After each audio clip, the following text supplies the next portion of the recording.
The history of writing is the history of civilization itself. Over the centuries, men have used widely different writing methods. The papyrus scrolls and hieroglyphics of Egypt, the cuneiform clay pressings of Babylon, the wax tablets, stylus and penicillus of ancient Rome, and the quill and parchment manuscripts of the Middle Ages.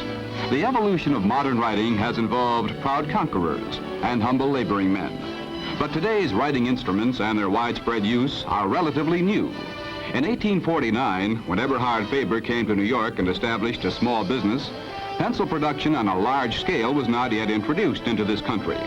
Today, the making of pencils and pens is a major industry, with large and thriving companies, such as the Eberhard Faber Pen and Pencil Company, located in Wilkes-Barre, Pennsylvania.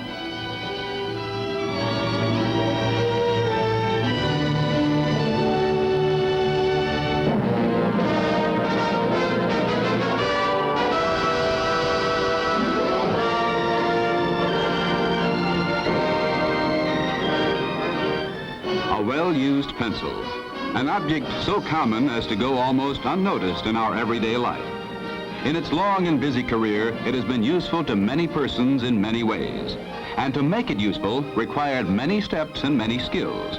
So let's go back and retrace the lifetime of this common, but far from ordinary, pencil. Our Mongol pencil begins here, with the felling of lofty western incense cedars. Wood from these trees has a soft texture and a straight grain, qualities that make for sure and easy sharpening. The large cedar logs are milled into thousands of slats, each the length of a pencil.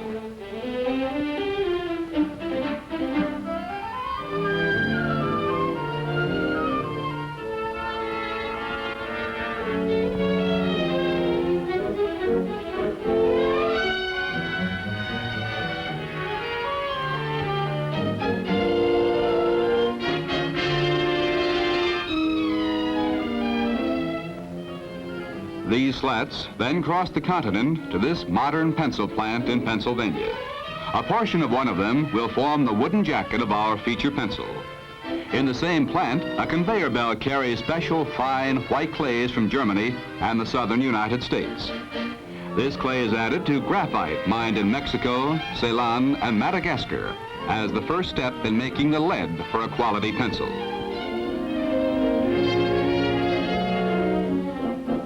Massive machines press and mix these raw materials together to obtain the fine-grained, uniform blend that ensures smooth writing in the finished pencil.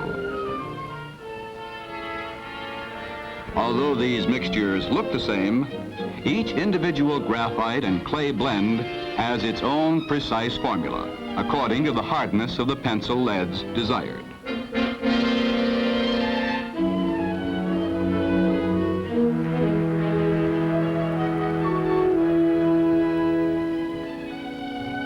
When the heavy blades have finished the work of blending and the last of the mixture is taken from the machine, the lead is compressed into short, thick cylinders that fit into the extruding machine. The extruder forces the mixture through diamond dies in the diameter of a pencil lead. Cut in uniform lengths, these leads move along a conveyor belt. They are still soft and pliable, so the leads pass under rollers to make each one straight and true. At the end of the belt, the leads are neatly bundled and wrapped to be placed in crucibles for firing. At the same time, they are given one of the many inspections that every portion of every pencil must pass at the Eberhard Faber plant.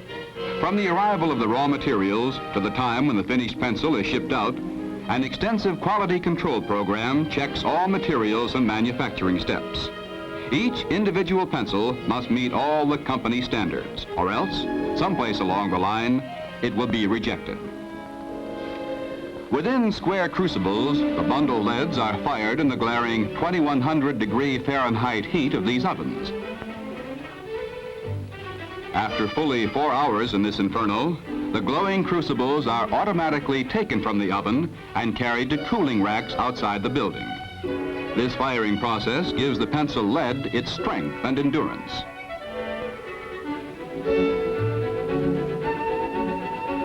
To add more strength and smoothness, each lead is given a special wax bath. After drying, the leads are fed into a machine, which places one in each groove of the wooden slats. The grooving process requires the closest tolerances in woodworking, with grooves cut to 1/1000th of an inch. The same machine places a second grooved slat on top. After applying an adhesive that not only binds the two pieces of wood, but permanently wood clinches the leads in place. The resulting sandwich is then clamped under hydraulic pressure and let dry for 16 to 18 hours before being placed in the shaping machine.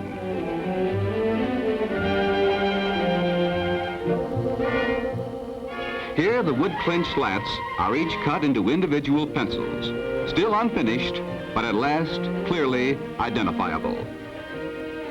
Whirling belts of sandpaper automatically finish the surface of every pencil to a satiny smoothness.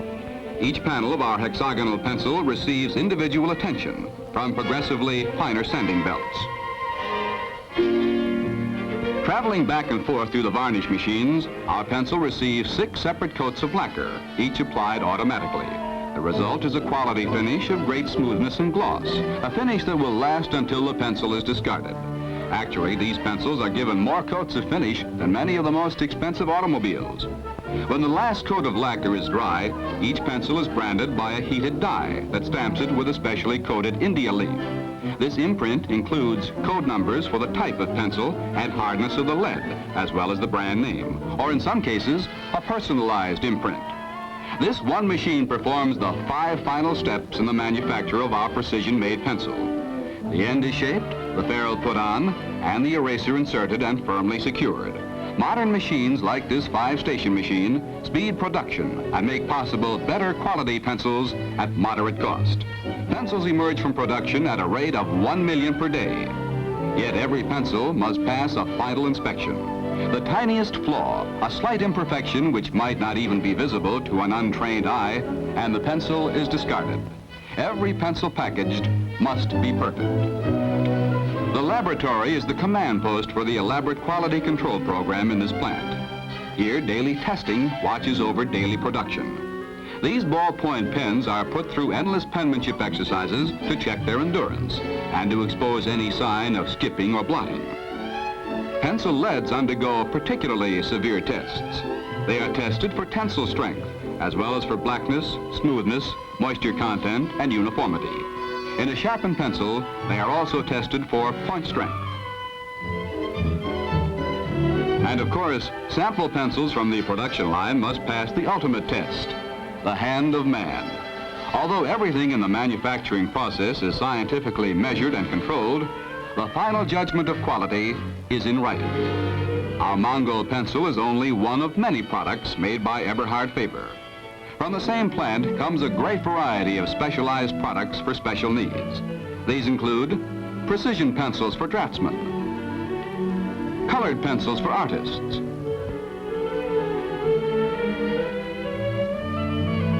reproducing pencils for copying machine operators,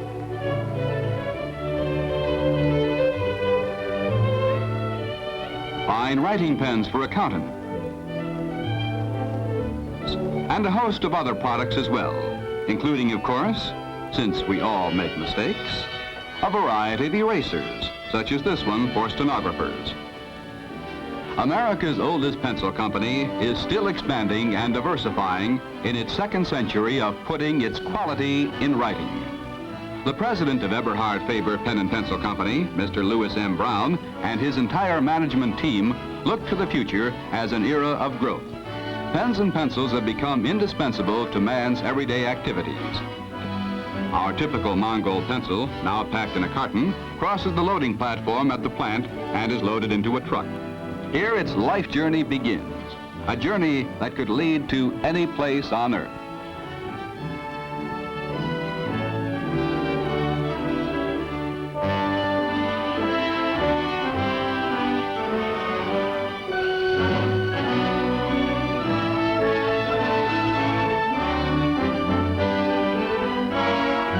Particular pencil's first stop happened to be a retail stationery store in a nearby city. Large users of pencils most often buy through their purchasing agent from commercial stationers, But a major part of pencil sales are made through retail shops like this one. Here, a window display caught the attention of a secretary on her lunch hour and reminded her that she had promised to pick up a few office supplies. Among the purchases which she made in the store was our quality pencil, bright, new, and unsharpened, ready to begin its long and useful life. The young lady who purchased it promptly put it into work, taking dictation.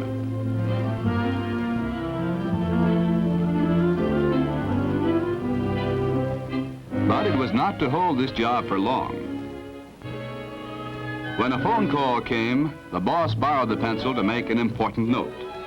Needless to say, he forgot to return it. Perhaps he wasn't even aware of its presence in his coat pocket when he went home that night.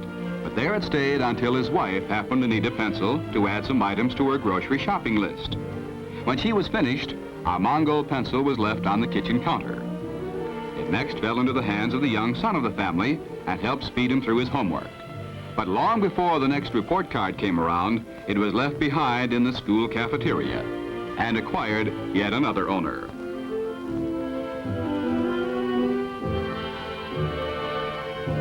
And so our Mongol pencil passed from hand to hand and from one job to another until it arrived where we first found it. Only a fraction of its original length, but still bright and still writing smoothly and strongly. In its career, it has helped run a business,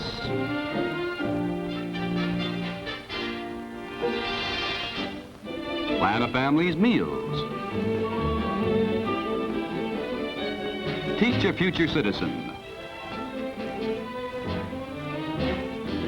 and build the highway he may someday travel. Often taken for granted, our Mongol pencil has nonetheless had a busy and useful life. A career that makes worthwhile all the care and skill that went into the manufacture of only a pencil.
To the artist, his brush is the means wherewith he carries color to his canvas.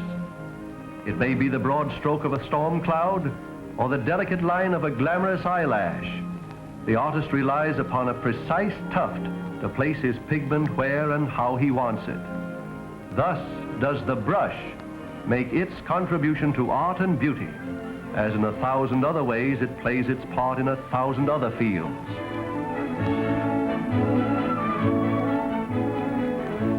No great bridge but knows its protective use. A brush keeps bright the skyscraper's 1,000 eyes, keeps spick and span its miles of corridor. Miss America looks to the brush to keep alive the gleaming beauty of her hair. A good brush is a comfort companion to a good razor. Another plays its important part in dental hygiene. The craftsman finds the brush in a dozen forms an indispensable aid to his skill. Delicate porcelain has been its debtor through the ages. It has its proud place in the humblest home to protect, to beautify, to keep livable and clean. Man's servant in 1,000 different ways. Everyone knows that a good craftsman needs good tools, but very few people can recognize the difference between a really fine brush and an ordinary one. To the unpracticed eye, these two brushes may look alike, but the experienced user knows how great will be the difference in performance. To dramatize the difference, let us compare the action of a good brush with that of a fountain pen. Here are 4 pens which, save for color, are identical in appearance. This one doesn't hold the ink. This would be like a brush that releases paint too rapidly.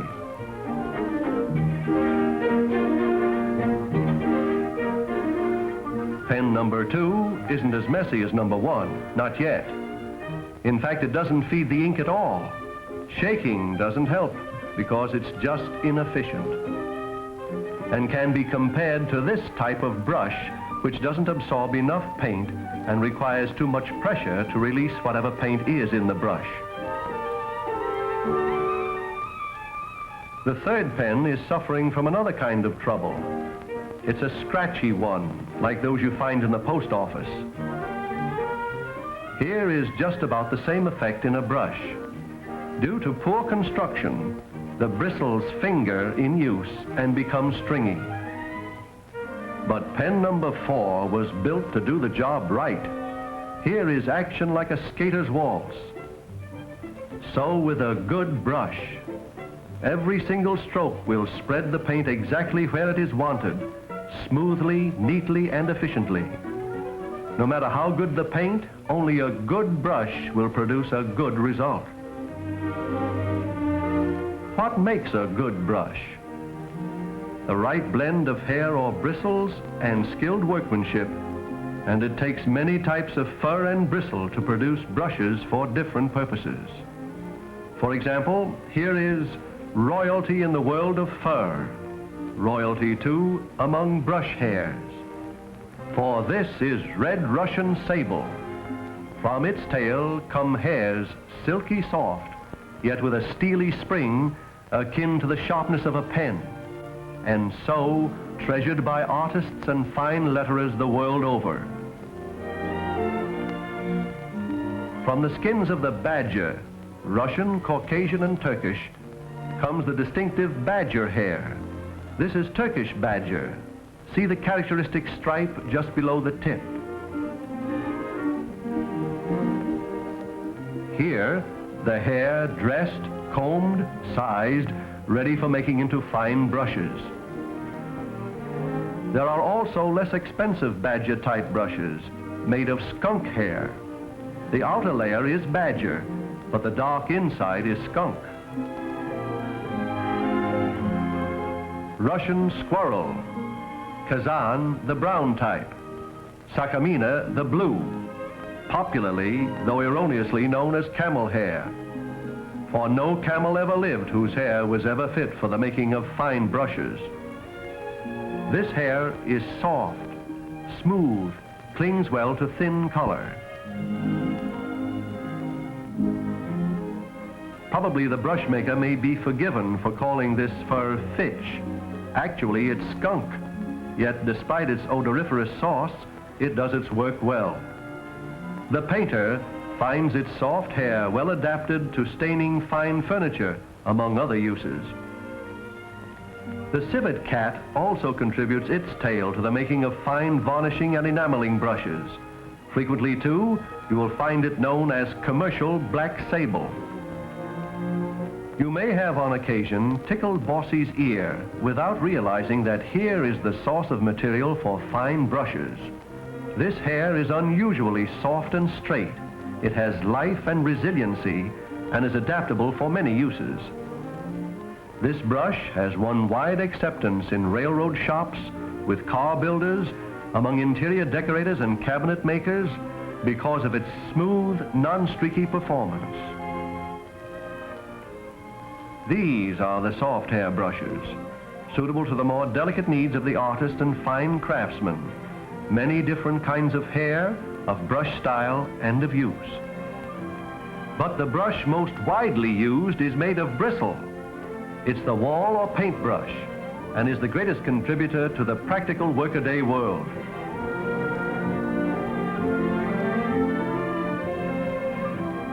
For it's the bristle brush that spreads the subtle shades of calcimine smoothly, evenly, quickly over thousands of feet of walls and ceilings, covers precise areas with sure strokes of color that permit clean and expert workmanship. Bristle lays an exact coat of paste to assure the proper hanging of all wall coverings, stands up sturdily in the grueling tasks of taking glue to the jagged surfaces in the making of furniture. For many years, every single tuft that went into the finest paintbrushes in the world came from the back of the common hog. At one time, practically all hog bristle came from Russia. The Russian bristle is white and yellow with an admixture of gray. As Russian bristle became scarce, however, China assumed leadership as a bristle producer. Chinese bristle is mostly black. In addition to these, smaller quantities of bristle came from France, India, Poland, and other countries. Some American bristle was also used. Fortunately, the hog is no longer the sole source of fine quality bristle. There is now another that comes from the laboratory, a product of the science of modern chemistry. It's nylon.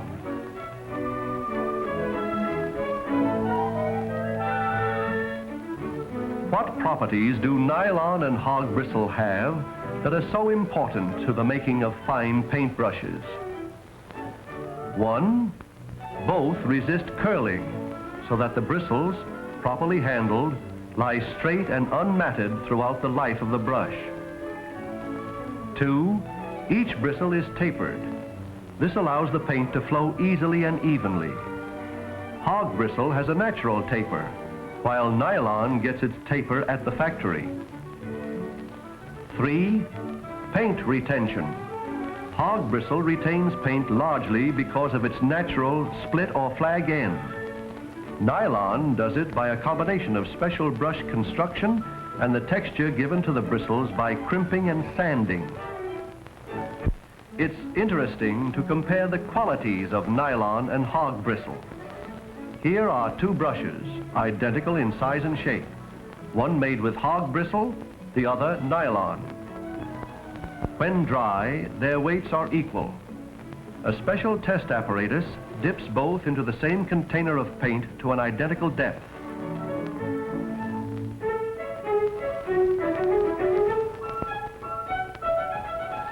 Out of the container, the paint retained by each brush is allowed to dry. Then they're weighed again. The brushes still register equal weights, showing that the paint retention of both is practically the same. How well do they spread the paint? Let's paint half a panel with a hog bristle brush.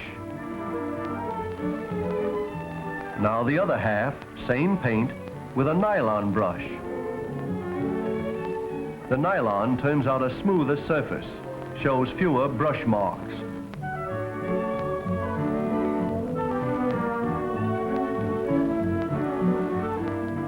How well do they wear? After a careful wear test, here are the results. Nylon has the better wearing qualities of the 2 bristles.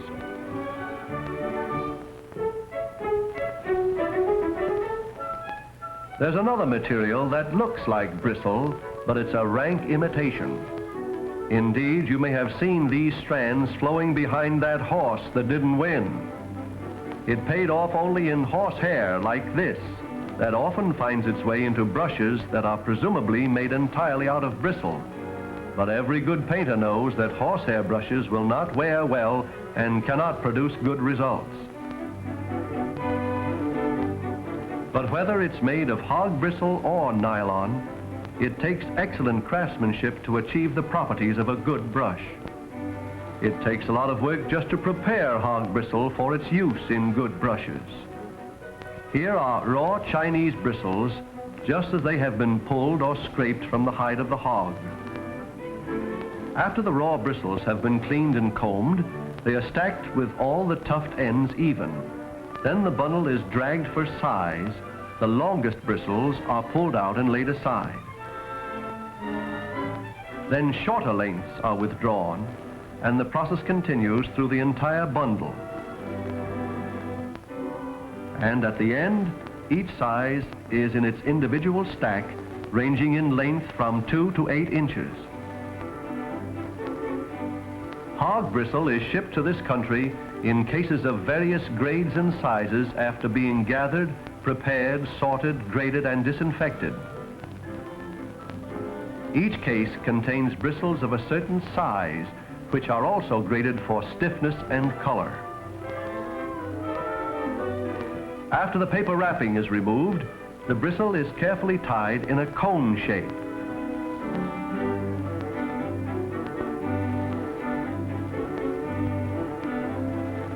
The cones are then placed in a perforated metal basket preparatory to boiling, a process which lasts for 3.5 hours.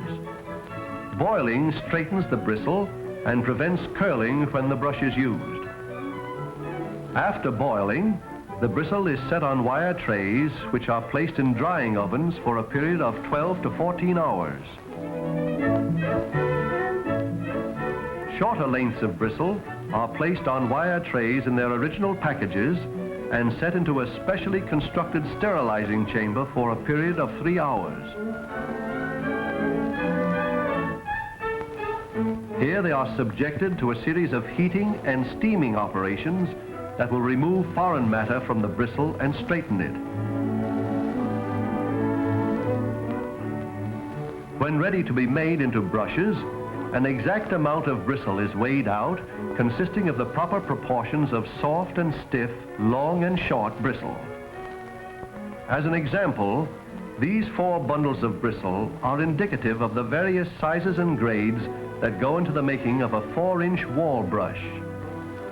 In a cheaply made brush, there is far too great a proportion of short bristles. In a well-made brush, there are only just enough shorter bristles to act as proper paint reservoir without affecting the wearing quality of the brush. The operator spreads the bristle from the various bundles in thin layers, one layer on top of the other, until all the bristle required for the particular batch is laid out. These layers of bristle are then transferred to the mixing machine. An oscillating belt distributes the bristle thoroughly, thus ensuring a proper blending of the various lengths and grades. Here, the bristle moves past a series of combs operating at high speed. Combing straightens and cleans the bristle. After combing and blending, the hog bristle is carefully packed in bundles with all flag ends even. Then the butt ends are clipped. This ensures proper solidity in the finished brush. Now the bristle is ready to be made into brushes. To make the hog bristle brush of today, the brush maker weighs off an amount of bristle necessary to make a single brush. This is divided into equal parts. Natural bristles are curved slightly because they grow that way on a hog's back. So that peculiarity is utilized by the brush maker to give the brush a chisel shape. Using the palm of his hand, he manipulates the bristles so that they lie evenly, all with their natural curves in the same direction. The bristles are then laid in a form with their curves facing upward. A small wood block is placed at the back to serve as a filler and provide proper reservoir spacing. The size of the filler block has a bearing on the quality of the brush. Large block and less bristle means lowered brush efficiency. The operation is repeated with the other half of the bristles, but this time the natural curve is placed downward.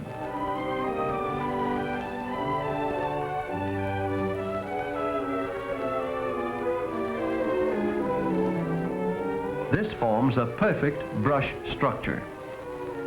A piece of paper is placed around the bristles to hold them together, and a metal ferrule is slipped over. The ferrule is forced back over the plug, temporarily holding the brush together. Gentle tapping ensures alignment, while combing and removing any loose bristles completes the forming stage of a metal-bound wall brush. The same type of brush using nylon bristle calls for a different technique. Here, the natural chisel shape is achieved by the operator as he manipulates the bristle in a specially constructed cup.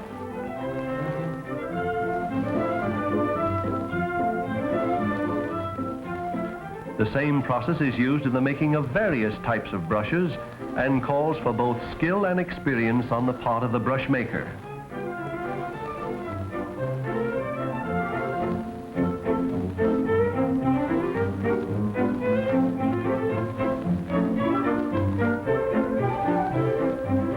Here, in the making of a hog bristle oval varnish brush, is a variant of the same technique. In this case, all the bristles are manipulated so that the natural curve is toward the center of the brush. Frequent combing and arranging of the bristles are necessary during this operation.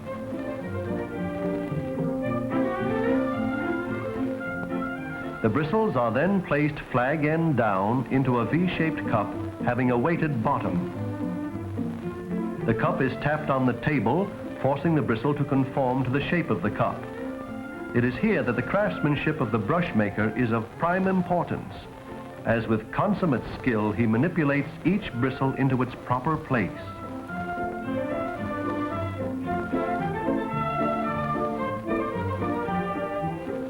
Finally, the perfect shape is achieved.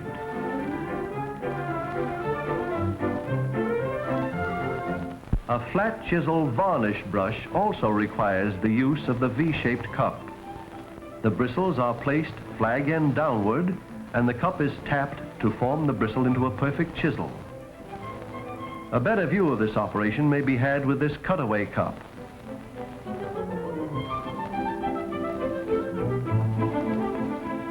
Every delicate flag is uninjured and in its proper place. The wings are then mechanically clipped to ensure uniform rubber setting.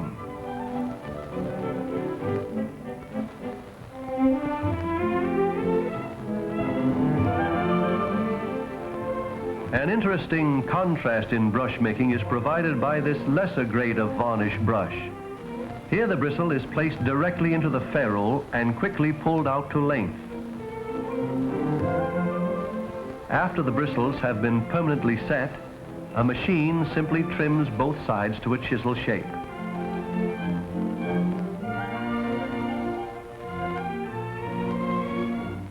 The making of a soft hair brush also requires skillful handling.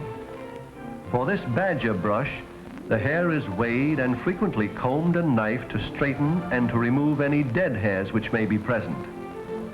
The skill of the operator lies in his ability to arrange these soft hairs so that the natural beauty of the stripe is evident. This stripe is the distinctive marking of the true badger brush. The hair is then placed in a cup and formed to shape.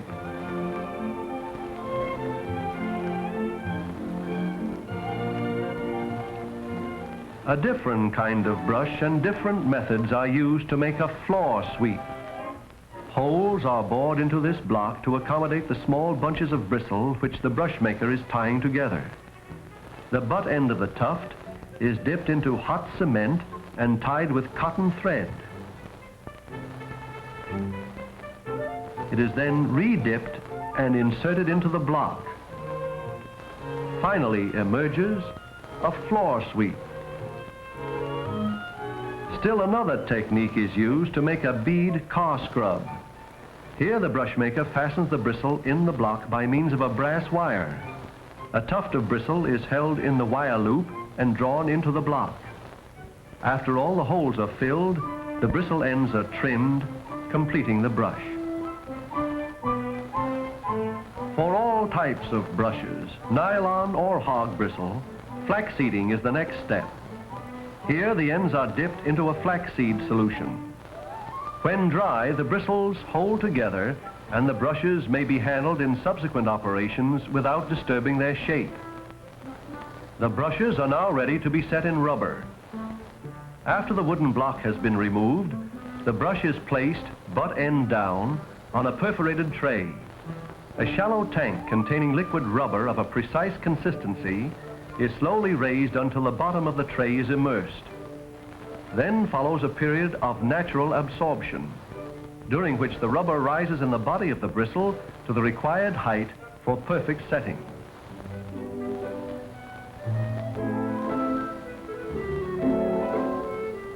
The brushes are examined at regular intervals during this period to make sure that proper absorption is taking place. This takes more time than other methods, but results in the best and most secure setting. In fact, this is the only foolproof process for properly setting brushes. The lesser grades of brushes go through a setting process not nearly so exacting. Here, rubber, heated to a proper consistency, is pumped into the ferrule in a prescribed amount. The brushes then go to the vulcanizing ovens.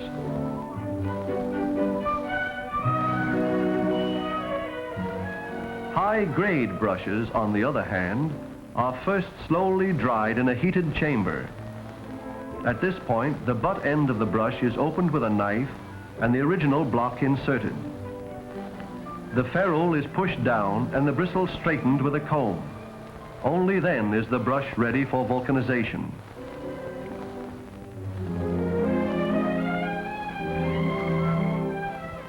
The brushes are set on steam tables for another 6 or 7 hours till vulcanization is complete.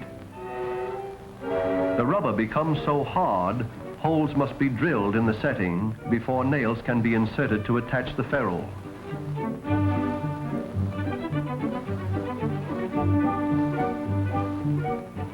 The nails are clinched at the back.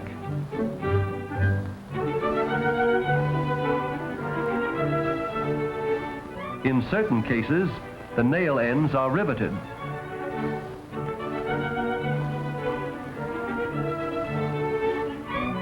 Nailing the lesser grade brushes is accomplished quickly by machine, as the rubber setting, kept warm, is soft and easily penetrated. Cleaning is the next operation. The brushes are fed into a cleaning machine between two slowly moving belts that carry them through a series of rapid action combs, then past a battery of relentless beaters, till finally they emerge thoroughly cleaned of all dust and loose bristle. Now the brush is fitted to its handle, formed of well-seasoned quality woods, scientifically designed for comfortable use. Then nailed securely into place by machine, or, as in the case of the varnish brush, tightly swedged on to take the hard use to which it will be put during its long life. Then to the finisher for a final combing to assure straight bristles, knifing to assure tight bristles, snipping and trimming to assure every bristle of the proper length. Just another in the long list of operations performed by the most sensitive and skilled tool of all, the human hand.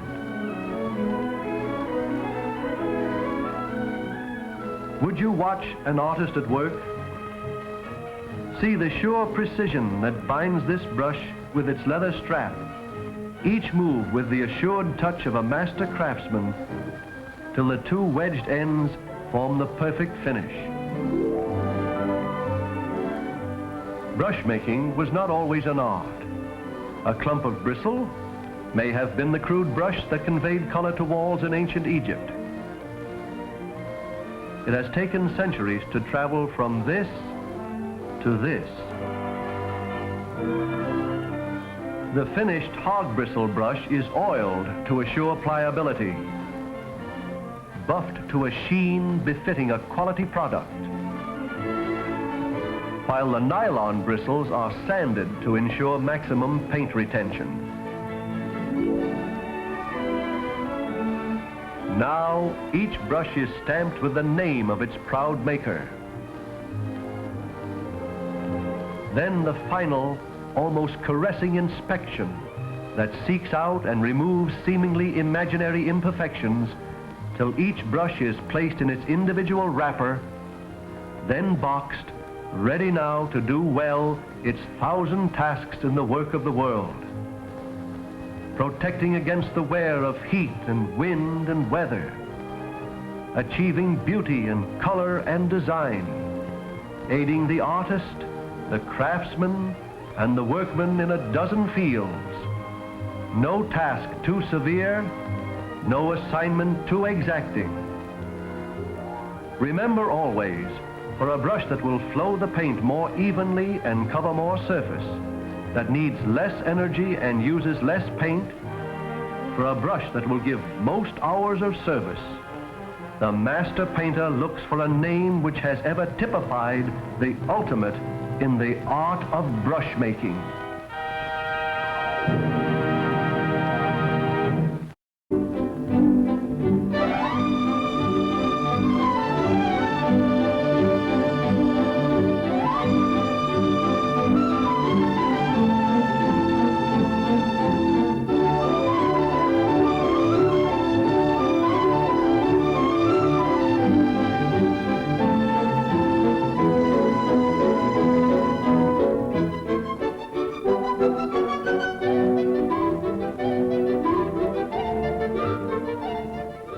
According to an old Army tradition, everything that's on the ground must be picked up.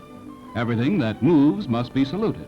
And everything that doesn't move must be painted. Well, anyway, that last part makes sense. A coating of paint can do a lot more for a fence than make it look pretty. Paint also serves as a protector.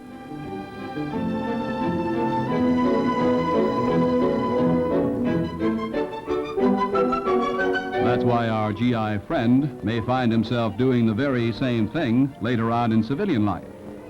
It's good business, and you can't argue against that. Speed and efficiency go together like ham and eggs. That's why today, paint rollers are being increasingly used by professional painters, the experts.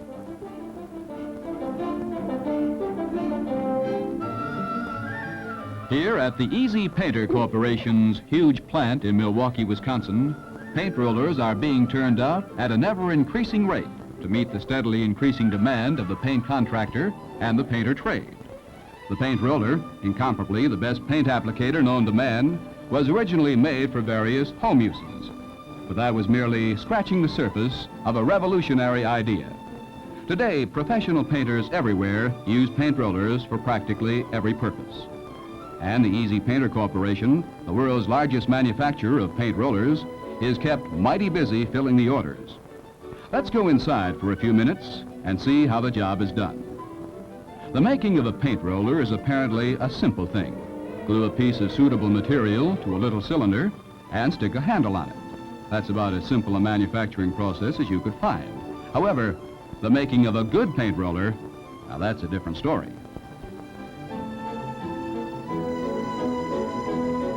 These long cylindrical tubes will become the cores, the heart of the paint roller. The tubes, thick and sturdy, come in different sizes. Here are two types, the standard size and larger professional size, designed for heavy-duty work. After inspection, the tubes begin their processing. First, they must be treated with phenolic solution, which explains this vat of liquid. After the thorough immersion in phenolic solution, the impregnated tubes are placed in a large oven and allowed to bake for a certain period of time. This completes the process.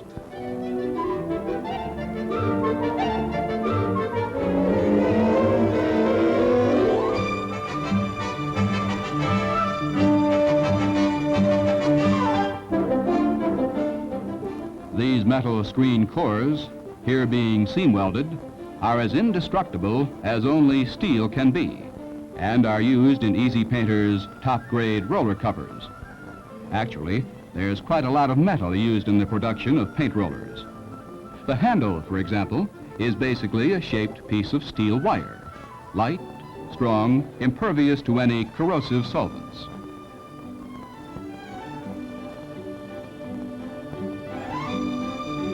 On huge 200-ton presses, the paint trays are stamped out of raw steel blanks. After stamping and final processing, small legs are welded on at the end.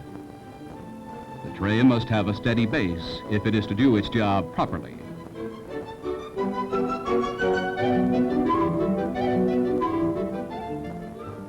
And then the trays, after being degreased, are immersed in enamel paint.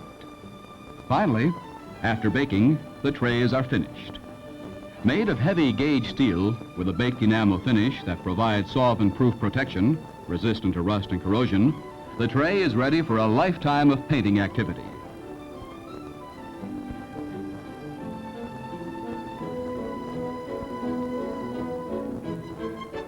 But of course, the basic element in a paint roller set is the paint roller cover. Here, the tubes that have been soaked in phenolic solution and baked are covered with windings of fabric, the actual paint applicator on fast-moving spiraling machines. The tubes, in long lengths, are covered with a special adhesive developed by Easy Painter. Ordinary glue is insufficient. It would be broken down by solvents. After the bond between fabric and core is tightened, the long covered tubes are taken off the production line and stored in racks. They will remain here for about 10 days. This is the curing process, a further instance of the Easy Painter Corporation's concern for the quality of their product. After curing, the rollers are cut to various sizes. They may be cut to 1 inch, 7 inch, 9 inch, 12 inch, or even into 18-inch widths. Incidentally, while we've been following the process by which fabrics are mounted on phenolic cores, in another part of the Easy Painter plant, other fabrics are hand-sewn and then, on this clever device, inverted, turned inside out so that the seam is kept inside. These fabrics are mounted on the wire mesh cores that we saw being seam welded before. They are custom made by hand for special purposes. Even the trimming and the beveling operation is done by hand to assure utmost quality. Of course, the production line isn't the whole story at the Easy Painter plant. Research goes on constantly. The quality control program sees to it that standards are maintained. All kinds of fabrics are examined and tested. 2 qualities are sought. Durability, because the fabric covering is going to be exposed to rough surfaces and harsh solvents. And proper density, because upon this depends the smooth and thorough application of paint, for which paint rollers are famed. The Easy Painter Corporation, working through its laboratory and in conjunction with its customers, has been able to develop new and better fabrics for new and better paints. Its research department is a very busy place.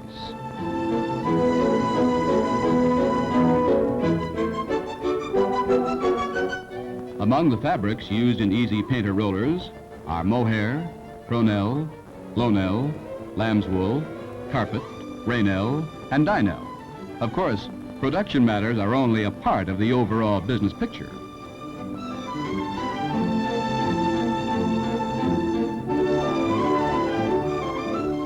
Keeping pace with fast-growing industry requires imaginative merchandising ideas, such as this master decorator display board of heavy-duty paint rollers, designed specifically for the professional painter, maintenance painter, and paint contractor. But there are other ideas that spring from executive conferences, aside from selling techniques. Here's one of them that proves again the old adage that the best ideas are the simplest ones. A pipe painter. How does it work? Well, it literally wraps itself around pipes and poles and any other cylindrical objects. An adjustable handle enables the painter to work at all angles, top, side, bottom, all those hard-to-get-at areas. And it returns to its original shape for easy loading in the paint tray.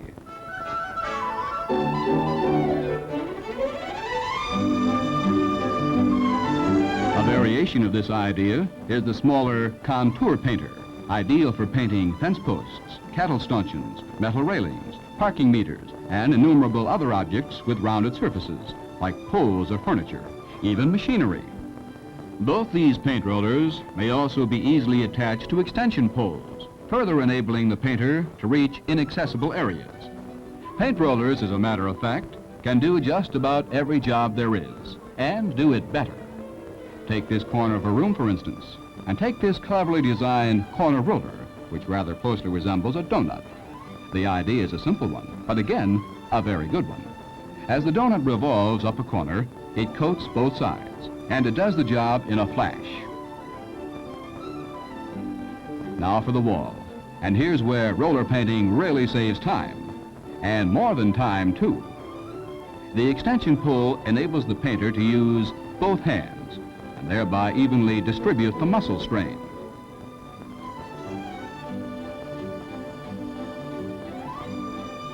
And here's a traditional headache for painters, the ceiling corner. How can you cover that with a coating of paint and not spend a long and messy amount of time on it? How? It's simple. First, use a roller mate to do sharp, clean lines at the ceiling. There's no need for masking tape or paint shields. A few strokes do the job, and there's no smearing, no wiggle lines. Incidentally, there's no dripping paint to harass the painter. The roller mate saves time and saves labor. And once it's done its job, why, all that remains is to use that paint roller. For heavy-duty work, such as a concrete block wall, or masonry, or stucco, it's best to use a long nap roller.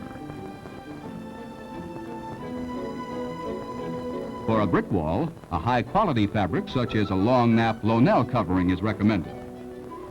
This paint roller has a variety of uses, both indoors and out. Barns, silos, wagons, garden furniture, porches, it doesn't matter. A dip in the tray and 1, 2, 3, it just rolls on.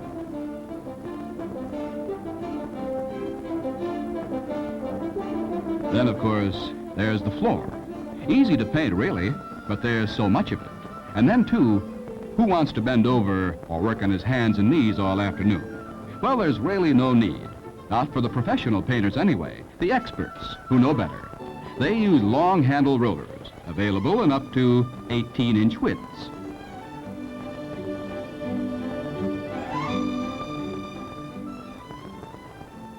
Outdoors, on clapboard, the same holds true.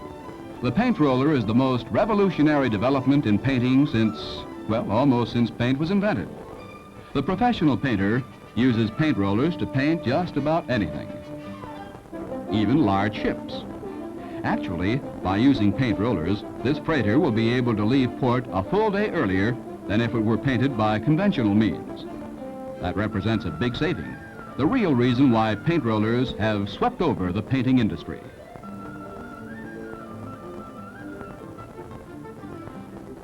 And it's not only the big ships with their vast expanse of steel plating that benefit from a new coat of paint. Private boat owners also like to use paint rollers because they do a neat job. But the professional painters, the experts, will tell you that it's on the big jobs that paint rollers really pay off. Big jobs like this. Or this. Yes, it's hard to ignore the many advantages of paint rollers. They're easy to use, they're economical, they're faster, they're versatile, and they do a better job. Remember that the next time you have a paint job to do. Paint rollers are the best paint applicators ever devised. So why make a painting job more difficult than it really is? Why not roll the paint on? That's how the experts do it.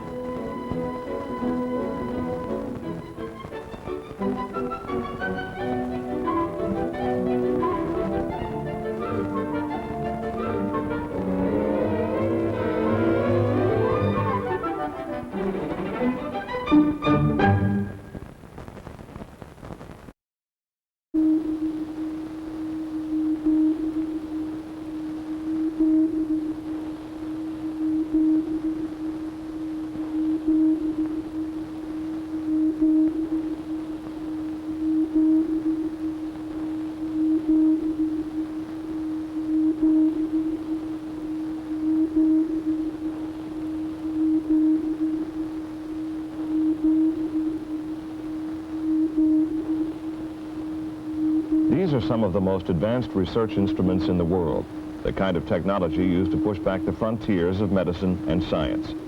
But these researchers in South Boston aren't trying to cure the common cold or send a man into space. These scientists are working to give you a perfect shave.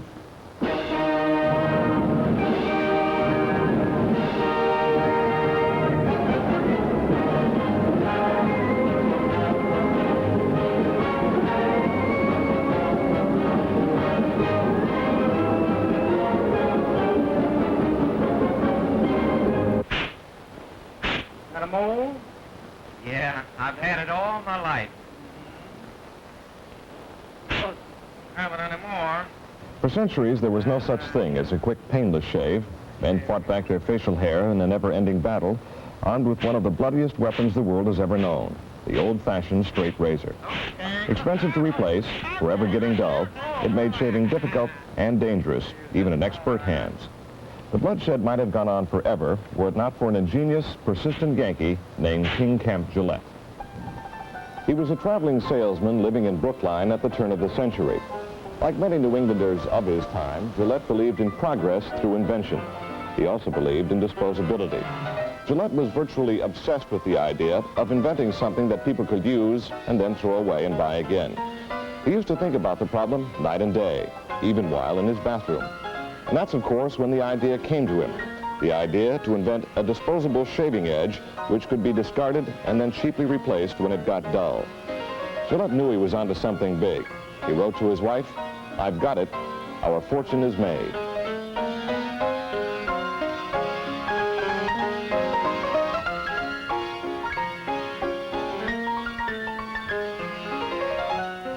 The fact that Gillette knew little about razors and less about steel failed to dampen his enthusiasm. He put in his idea for patent. In concept and design, it's not much different from the one you probably used this morning. Back in those days, however, it didn't exactly catch on overnight. Men were reluctant to give up their barber shops for shaving themselves with the funny little gadgets that Gillette was making in South Boston. In fact, in his first year, Gillette sold exactly 51 razors and 168 blades.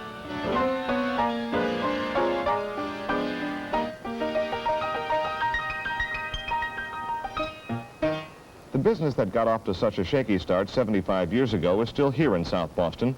This South Boston production line now turns out well over 1 billion razor blades a year, and that's just for U.S. consumption. 75 years ago, no one would have believed you if you had told them that someday most of the world would be shaving with Gillette's safety razor.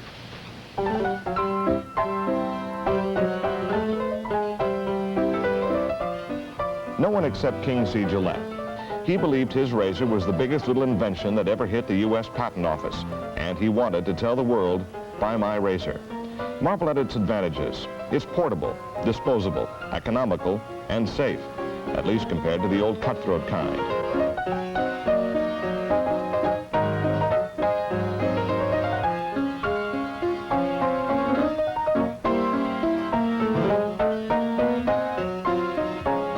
Sales began to improve, but it took a world war to get the safety razor into universal use.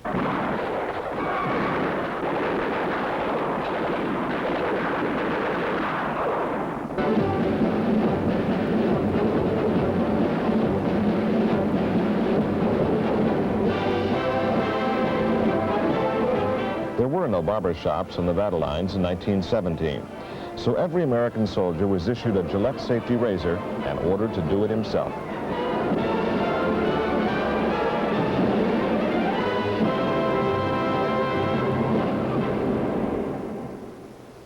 In the 50s, a 5 o'clock shadow was the worst thing that could happen to a man. He might lose his girl, his job, his whole future, if he ran out of blades. And everyone began marching to the tune that was to become as much a part of American life as, well, as baseball. The Gillette Cavalcade of Sports is on the air.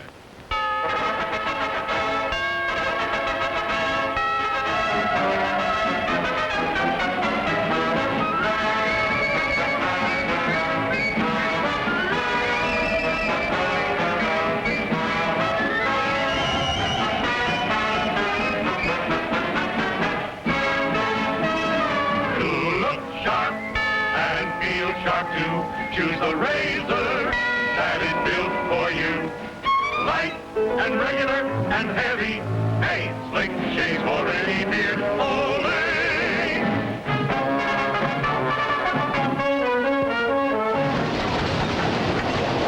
since the first blades began coming off the assembly line more than 70 years ago, Gillette has been working to improve the original product.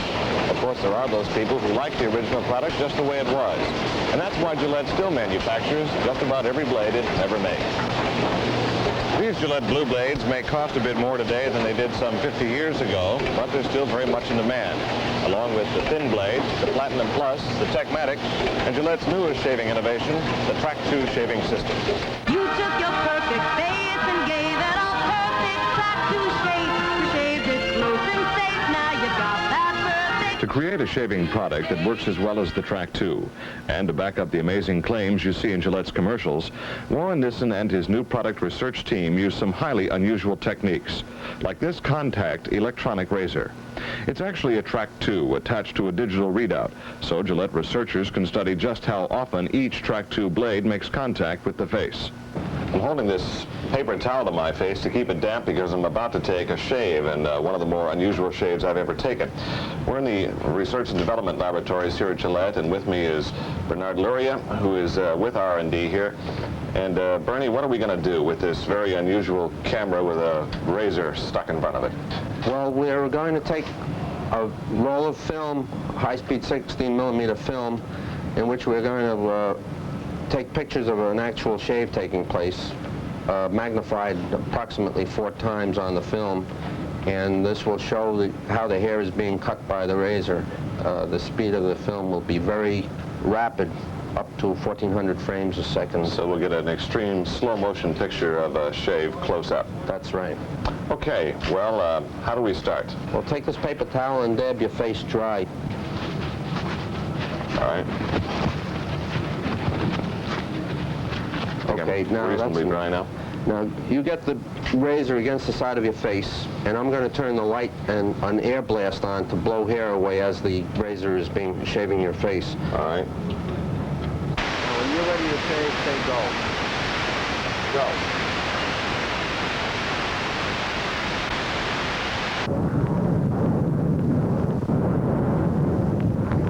Believe it or not, this is what the razor camera saw. Maybe the closest close-up ever filmed of a shave. It may look like falling logs, but that's what actually happens every time you put a razor to your face. Most of us shave before we go to work. We'd get a lot of funny looks if we didn't. But the people who work at Gillette also shave at Gillette, in the world's largest shave test center. In lots of ways, it's not much different from shaving at home.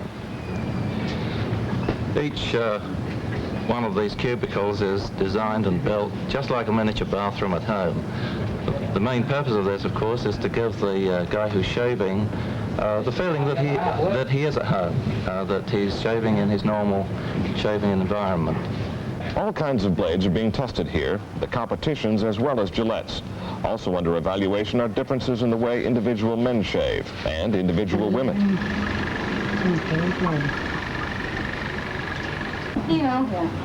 There are 2 types of tests given here at the Shave Test Center, full face and split face. Hi, Steve. This is a split panel test today. You'll be shaving on your left side. You will be timed 3 minutes. Half a minute on soap and water. Yeah. 2.5 on the cream. When the bell rings, you will commence shaving on your left side. Okay. One of the things we're vitally interested in is how the man shaves, how he gets on with the particular razor that we've given him to shave with this morning. I'll be on the left side, Steve. Okay. I'm all set then, right? You're all set.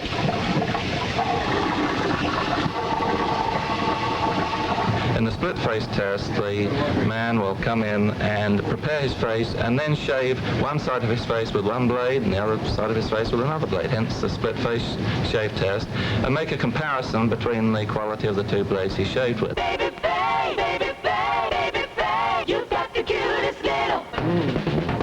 Baby Faye, I'm up in heaven when I'm in your mind. I didn't need a shot, but I've been ready love. You've got the cutest little, baby Faye. You've got the cutest little.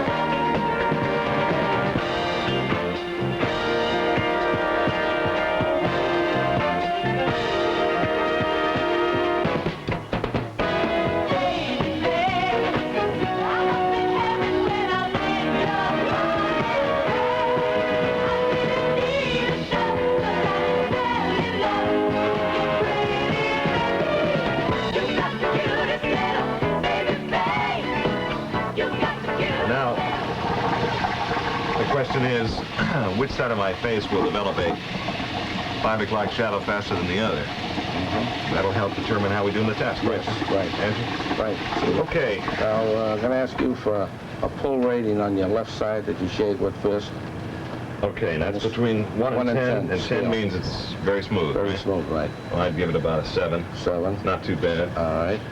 And the closeness compared to the other side? 7 or an 8. 7 or an 8. Very good. All right.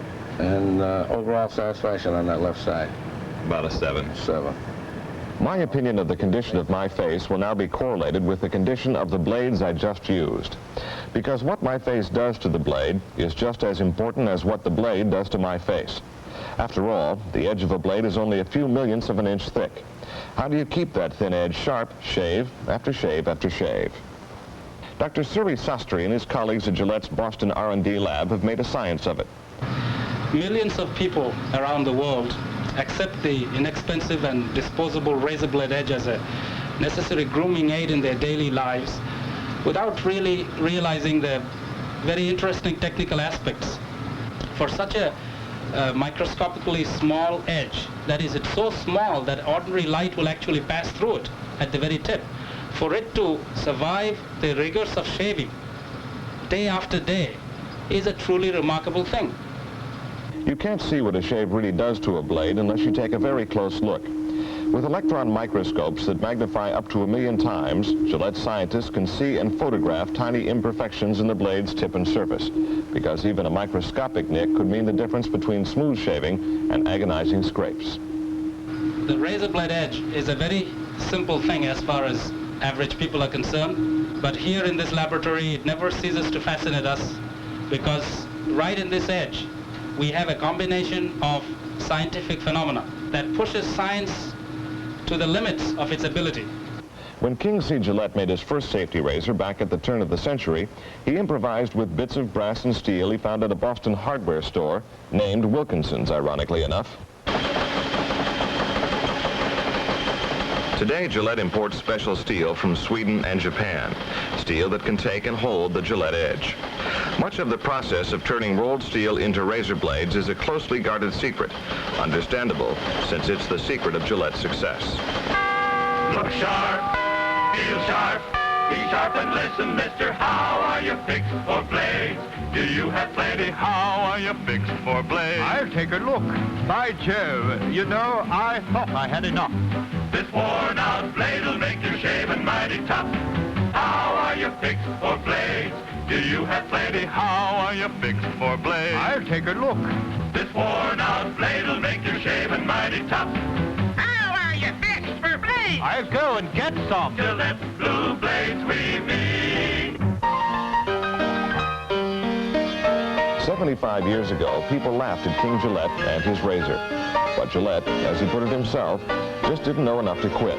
It was Gillette's perseverance and Yankee ingenuity that changed the face of the world and made a little company in South Boston into World Shaving headquarters. Now the world is waiting to see what will come out of South Boston next. I, for one, am just bristling to know.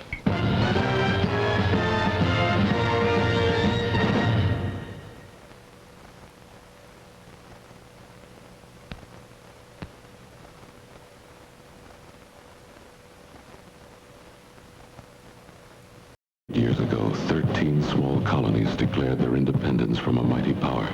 And in the bloodshed that followed, a great new nation was born. Yes, those were exciting times.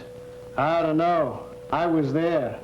Oh, how do, neighbors, and welcome. Chapman's the name. Oliver Barnstable Chapman. And this is my house, or was. Nowadays, I'm here in spirit only. You might say I'm the spirit of 76. I'm the spirit. That line used to go over so well in Valley Forge. Anyway, speaking of spirits, that's why I'm here. To speak of spirits. Before the war, I ran a tavern. I understand you lads are all spirit salesmen. You know, you don't look a bit different than you did 200 years ago. Well, you dress a little funnier, but I'd know you anywhere. You all have that same harried look. Like this poor fella, coming home after a hard day's work. Agnes, I'm home. What's left of me? His name's Stan. He lives here now, courtesy of his bank. Stan, like yourselves, is a spirit salesman. And like you, he loves his work. I wonder if I could get a job at the zoo, cleaning out the elephant cages. If I gotta take that stuff, I may as well get paid for it. How those retailers always finagling for deals. And the suppliers, they're even worse. All the big ones know how to do is spend money. And all the little ones know how to do is watch the big ones do it. Oh, I need a drink. Here, neighbor. Thanks. You're welcome. Oh, that is the... Hey, who the hell are you? I mean, well, never mind that. What the hell are you? And what are you doing in my house? Well, in a way, it's my house, too. My name is Oliver, and I'm a spirit. Now, look, Ollie, I've had a very rough day, and I'm really in no mood to be playing any games with a fugitive from Let's Make a Deal. So why don't you just say what you have to say and then leave, okay? Now, what do you want? I want you to be happy. Yeah, well, you're leaving. We'll take care of that. I mean happy in your work. Say, who the hell are you? You made a remark a moment ago about suppliers. You know, it's not universally true. There's some suppliers who know what they're doing. Yeah, name one. Austin Nichols. Who? Austin Nichols. Surely you've heard of Austin Nichols. Oh, Austin Nichols. Oh, wait a minute, Austin Nichols. Yeah, you mean the wild turkey people, right? The wild turkey people. Shame on you, citizen, and you, a liquor salesman. While referring to Austin Nichols as the wild turkey people is like calling Benjamin Franklin the inventor of the bifocals, or referring to Paul Revere as the dentist. There was a lot more to those boys, and there's a lot more to Austin Nichols. Look. Hey, how the hell did you do that? These are only some, not all, of the Austin Nichols brands. A veritable army of fine wines and spirits, and the perfect way to observe the bicentennial, because these are revolutionary products being offered in a revolutionary way. Now I get it. Oh, what you suppliers won't do to move your stock. Well, my compliments to Austin Nichols on their tenacity. Boy, I can't wait until it's Easter time. You're going to make an adorable bunny. I don't work for Austin Nichols. I'm a free spirit. A free spirit. Say, wait a minute. Now I recognize you. You're Alan Front. Where'd you hide the camera, huh? You tell me. Good citizen, don't you believe me? Okay, Ollie, I'll go along with your gag. Say, what do you want me to do? Talk into your musket? I tell you, I am neither this Alan Funt of whom you speak nor a mercenary. My only connection with Austin Nichols is a kindred feeling arising from the many parallels between its history and our own. You gotta be kidding.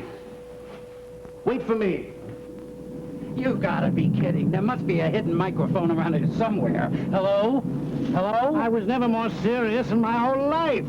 Although under the circumstances, that statement's almost meaningless. Austin Nichols and the Revolutionary War, huh? Well, this I gotta hear. All right, go ahead with your comparison. Only keep your voice down, huh? My wife comes out here and sees you in that outfit. She'll want one exactly like it. Well then, just as 200 years ago, our small nation asserted its independence, so 100 years ago, a small company, Austin Nichols, asserted its own and fought to maintain it, same as we. Like us, they were outnumbered. The opposition had more of everything, except guts.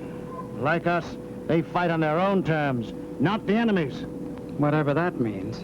I'll give you an example from personal experience. I recollect back in June 1775, that is. No, naturally. We were dug in up in Breed's Hill, Charlestown, Mass. General Howe wanted to shake us out of there. He sent those redcoats of his up the hill. They come marching up to the beat of the drums. Their color bearers was in front of them.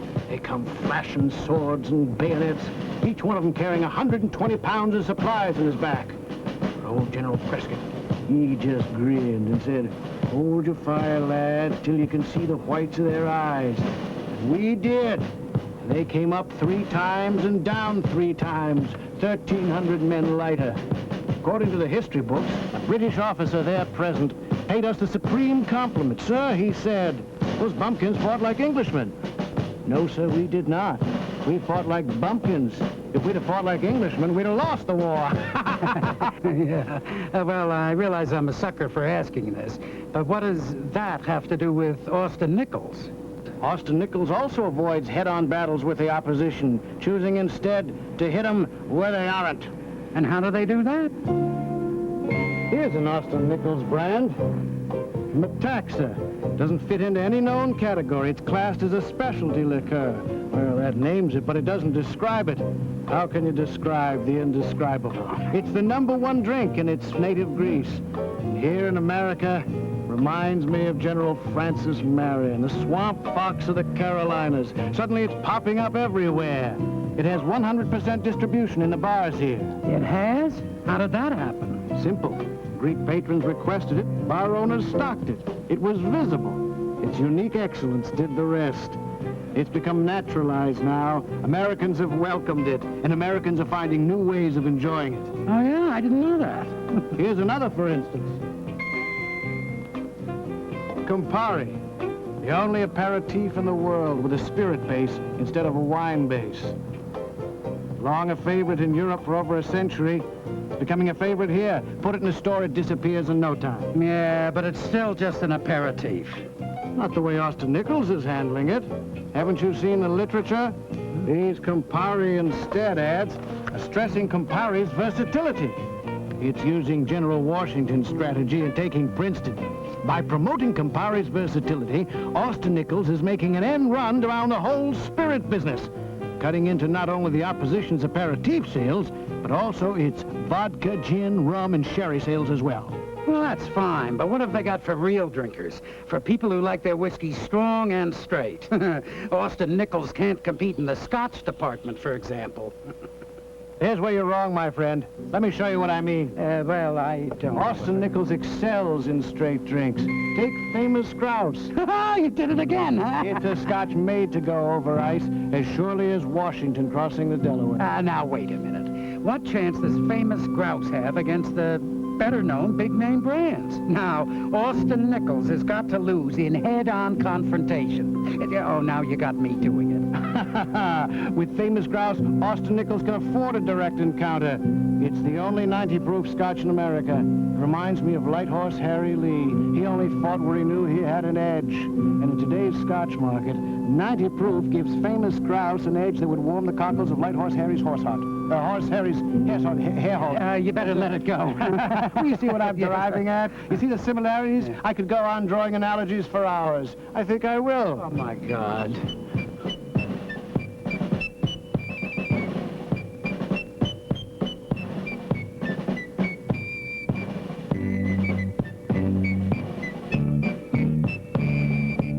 Take wild turkey.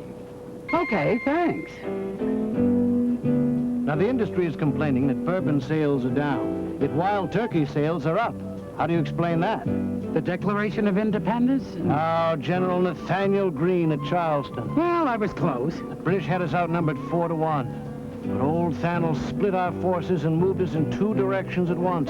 We outflanked Cornwallis and retook Charleston. And that's what Austin Nichols is doing with wild turkey, right? Right. On one side, we have 101 proof, and on the other, 86.8. The cheaper version of 101, right? Wrong. A completely separate brand with an entirely different market. 101 is in a class by itself, the highest priced bourbon in the world. 86.8 is positioned to top Jack Daniels in age and compete with it in price. You see, a flanking movement worthy of old Nathaniel Greene himself. Nathaniel Greene, Light Horse Harry Lee, George Washington, Prescott. I'm surprised you didn't mention John Paul Jones. John Paul Jones! Oh, no. John Paul Jones, commander of the Bonhomme Richard, who when called upon to surrender said, "I have not yet begun to fight." How like Austin Nichols' stand with Wedding Veil wine. Wedding Veil wine? What the hell is that?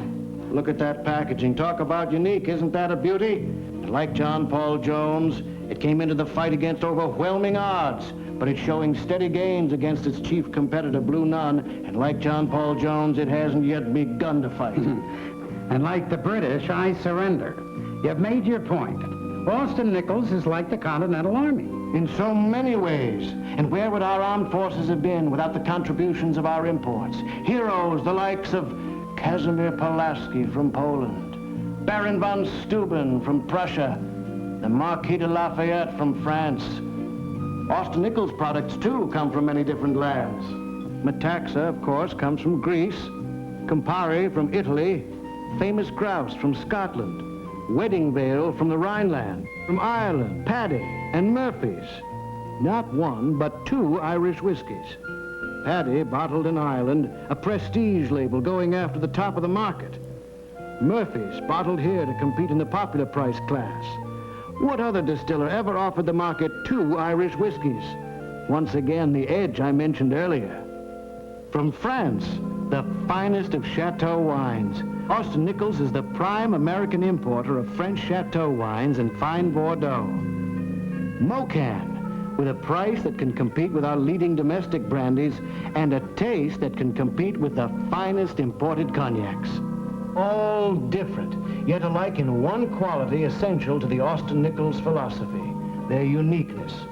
All Austin Nichols brands are one of a kind, designed to bring plus business, not substitute business. Plus business is not the way you get to be the biggest. What's so important about being the biggest? Haven't you heard anything I've been trying to tell you? We won the revolution against the biggest. Maybe Austin Nichols is marching to a different drummer and isn't interested in pipers. Checkmate. You know, when the French came into the war on our side, it wasn't because they shared our political philosophy. No, the French are very practical people. They came in because they thought we could win. A similar thing is happening in the liquor business. The national sales manager of Austin Nichols gets a resume a day from people in the business who want to know where the action is and want to be where the action is. They've noticed, if you haven't, my friend, that there's a new breed of consumer around exhibiting an exhilarating sense of independence. Come, I'll show you. Say, that's the only way to travel. Ah, fine spirits. I want you to see what's happening in the retail scene, Brother Stan. Come inside. There are your new consumers now. I drink bourbon, And so do I, but I like low. while I prefer it high. For us, wild turkey is doubly great at 101. 86.8. My afternoons are Campari and When I have coffee, the tax is close at hand. when friends come over, it's open house. And I break out the famous grouse wherever we go, wherever we are. You'll find an Austin Nichols, Bordeaux, or Chateau-Simard. My dinner's enhanced with wedding veil wine. That too is in the Austin Nichols line. When we discover a great new drink, the chances are it's from Austin Nichols Inc. For Austin Nichols was first of all the spirit merchant to heed the call of free spirits, the free spirits, the proud descendants of independence, the free spirits, proclaiming to all who can hear. It's an Austin Nichols bicentennial year. You see, there are plenty more out there just like them. Free-spirited consumers who think for themselves. And drink for themselves? Very good. That's the idea. Yeah, but listen, Ollie, I know there's a market out there for different drinks, but not when it really counts. Now, Christmas is coming up fast, and I can't go to my retailers and tell them about the Revolutionary War. They don't want to know about Nathaniel Green. The only green they're interested in is the folding kind. And how can I ask them to take a chance on some new little product, no matter how good it may be, at the expense of something that's tried and true? No, they don't want to hear about great battles. They want great bottles, one that they know will move off their shelves and their floors. And if I don't supply them, somebody else will. Now, come Christmas time, mass brands have no competition. Reminds me of another Christmas back in '76. Well, somehow I thought that it might. Without food or warm clothing or ammunition, rags tied around our feet instead of shoes, we crossed the Delaware to capture the fatted Hessians while they slept. I don't get the connection. Like us, Austin Nichols has come across for Christmas. Oh, that's terrible. Here, look at this beautiful limited edition ceramic, named for me. Wild turkey? No, the spirit of '76. These wild turkey ceramics are much sought after by collectors. You know, the one issued 4 years ago is now commanding a price of $150? You're kidding. The contents, of course, are priceless. Not only this handsome ceramic, but this eye-catching floor display as well. Hey, that really is beautiful. It's embossed, pretty Christmas decorations. And look at the way that name stands out. My accounts will like that. It's double-sided, too. Really? This'll pick up your spirits for Christmas. And what's more, gift cartons for wild turkey, 101, 86.8. And for famous grouse, a decanter for Mucan and Metaxa. And let's not forget Wedding Veil's fine package. And in keeping with such great brands, great advertising, too. Now, what I've shown you is attractive. But let me remind you of something. The British troops we fought all had beautiful uniforms, all scarlet and blue, coat buttons of burnished brass and pewter. Wow. Yes, but fancy wrappings didn't win them the war. It's what's inside the wrappings that counts. And what's inside an Austin Nichols product? Uniqueness? And uniqueness can be a pretty important quality when it comes to gift giving. You think about this, my lad. The recipient of a bottle of mass-produced, heavily advertised liquor at Christmas might think there wasn't much hard thought in that selection. Right. That it was probably one of 100 bottles bought en masse and distributed willy-nilly. Exactly, and the whole process becomes as commercial and impersonal as getting a gift sent to whom it may concern, or a love letter addressed to occupant. Oh. But with an Austin Nichols brand, no such fear. When the recipient gets one, he knows that someone thinks he or she is pretty special. And he'll remember the giver as someone special. And the giver will remember the retailer who sold it to him as someone special. And the retailer will remember the fellow who talked him into stocking it as someone special. If you get my meaning. At long last, I think I do. So why not in this bicentennial year assert your own independence against the pressure of the big boys and go with Austin Nichols instead? They're 100 years young and still growing. Why not grow with them? That's a good idea, Ollie. And don't be surprised if that's exactly what I do. Well... Is it that time already? I'm afraid so. The problem is solved. And once that happens in this sort of a thing, the ghost usually vanishes.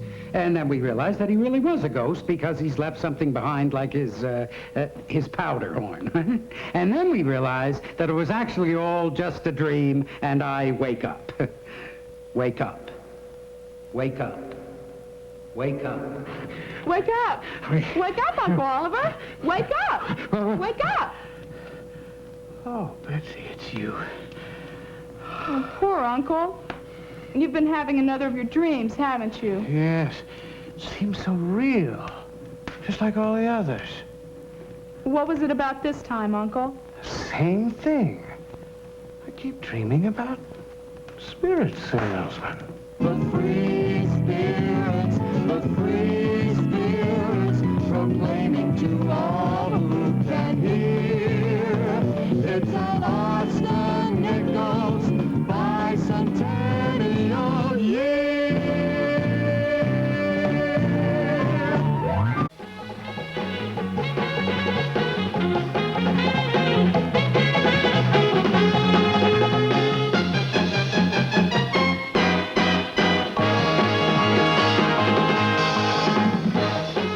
There isn't a woman in the world to whom a beautiful bedroom isn't a heart's desire. This most neglected of all rooms in the house has finally found its champion. Nettle Creek Industries. Style leader, designers, manufacturers, and creator of quite possibly the most beautiful bedspread in the world, and whatever is required to complement it. As a purveyor of beautiful things, we, you and Nettle Creek together, are obligated to do our consumer clients the service of providing the top quality and best design at the lowest price possible. We can, and we do, here at our factory. You might call it our superiority complex. We manufacture bedspreads and headboards, draperies and shades, boudoir chairs, table covers and screens, pillows. We also do our own weaving and our own converting.